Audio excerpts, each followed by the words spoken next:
Uniform ಕೊಟ್ಟಿದ್ದೆ. ಇವತ್ತು ಇಲ್ಲಿ ಡ್ರಮ್ ಹೇಳಿದ್ರು, ಮಕ್ಕಳು ಕಲಿಗೆ ಆ ಡ್ರಮ್ ಕೊಡಿಸಿದ್ದೀನಿ.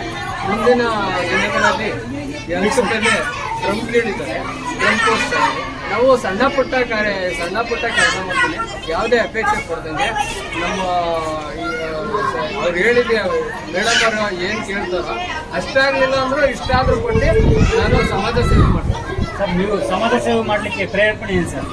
ನಮಗೆ ಅವತ್ತಿಂದ ನಡೆದು ಬಂದ ನಮ್ಮ ತಾತ ಮುತ್ತಾತನ ಕಾಲದಿಂದ ಆಂಜನೇಯ ಸ್ವಾಮಿ ದೇವಸ್ಥಾನಕ್ಕೆ ಜಾಗ ಕೊಟ್ಟಿದ್ದೀನಿ, ನಮ್ಮ ಅಪ್ಪ ಕೊಟ್ಟಿದ್ದೀನಿ.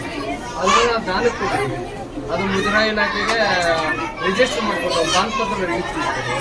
ಅದೇ ಥರ ನಮ್ಮ ತಾತವರು ನಾವು ತುಂಡು ಭೂಮಿ ರೈತರು, ಅದನ್ನ ಹಂಗೇ ಕಾಪಾಡ್ಕೊಂಡು ನಮ್ಮ ಅಪ್ಪ ನಮ್ಮ ತಾತ ಮಾಡಿರೋ ದಾನ ಧರ್ಮ ಹಂಗೇ ಕಾಪಾಡ್ಕೊಂಡು ಮುಂದಿನ ದಿನಗಳಲ್ಲಿ ನೀವು ಚುನಾವಣೆಗೆ ನಿಲ್ತಕ್ಕಂಥ ಒಂದು ಉದ್ದೇಶ ಇದೆಯಾ ಸರ್? ಚುನಾವಣೆಗೆ ನಾನು ನಿಲ್ಬಾರ್ದು ಅಂತ ಇದ್ದೀನಿ.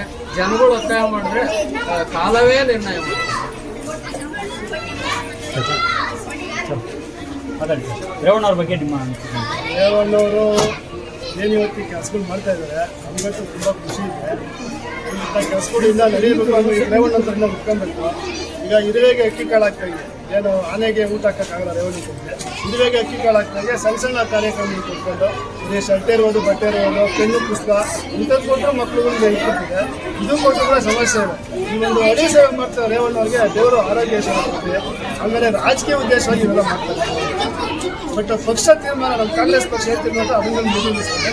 ರೇವಣ್ಣ ಈ ಕೆಲಸ ಮುಂದೆ ಮಾಡ್ತಾರೆ, ಮುಂದೆ ಮಾಡ್ತಾರೆ. ಕೆಲಸಗಳು ಗೌರ್ಮೆಂಟ್ ಸ್ಕೂಲ್ಗೆ ಬಟ್ಟೆ ಆಗಿರ್ಬೋದು, ಬಿಲ್ ಐಟಮ್ ಆಗಿರ್ಬೋದು, ಪ್ರಿಂಟರ್ ಆಗಿರ್ಬೋದು, ಆಮೇಲೆ ಈಗ ಒಂದೇ ಊರಲ್ಲ, ಎಲ್ಸ್ಕುಪ್ಪೆ, ಮಾರ್ಕೊಂಡಳ್ಳಿ, ಬೇರೆ ಊರವ್ರು ಕೇಳಿದ್ರು ಕೊಡ್ತಾರೆ. ನಾಳೆ ಜಟಿಪಳ್ಳಿಗೂ ಕೊಡ್ತೀನಿ ಅಂತ ಮಕ್ಕಳು ಎಷ್ಟು ಜನ ಇದ್ದಾರೆ ಅಂತ ಕೇಳಿದ್ದಾರೆ. ಸಾಕಷ್ಟು ಸಮಸ್ಯೆಗಳು ಮಾಡ್ಕೊಂಡ್ಬಂದಿದ್ದಾರೆ, ಇನ್ನೂ ಮಾಡಲಿ ದೇವರು. ಆಮೇಲೆ ಅವರು ಮೂಲತಃ ತಾತನ ಕಾಲದಲ್ಲೇ ಆಂಜನೇಯ ಸ್ವಾಮಿ ಸೇವಾ ಟ್ರಸ್ಟ್ಗೆ ದುಡ್ಡಿ ಮಂಜೂರು ಮಾಡಿಕೊಟ್ಟಿದ್ದಾರೆ. ಅದು ಅವರು ಮಕ್ಕಳುಗಳು ಇದೇ ಥರ ಬೆಳೆಸ್ಕೊಂಡು ಹೋಗಿದ್ದಾರೆ. ಮುಂದಕ್ಕೆ ಇವ್ರ ಮಕ್ಕಳುಗಳು, ಇವ್ರ ಅಣ್ತಮ್ಮದಿರ ಮಕ್ಕಳು ಹಿಂಗೆ ಬೆಳೆಸ್ಕೊಂಡು ಹೋಗ್ಲಿ ಅಂತ ನಾನು ಹೇಳ್ತೀನಿ. ರೇವಣ್ಣವ್ರ ಬಗ್ಗೆ ನಾವೇನು ಹೇಳೋಷ್ಟು ಇದಲ್ಲ, ಸಕ್ಕ ಕೆಲಸ ಮಾಡೋದು, ಅದ್ರ ಬಗ್ಗೆ ಮಾತಿಲ್ಲ. ಇಷ್ಟು ಹೇಳೋಕ್ಕೆ ಇಷ್ಟಪಡ್ತೀನಿ ನಾನು.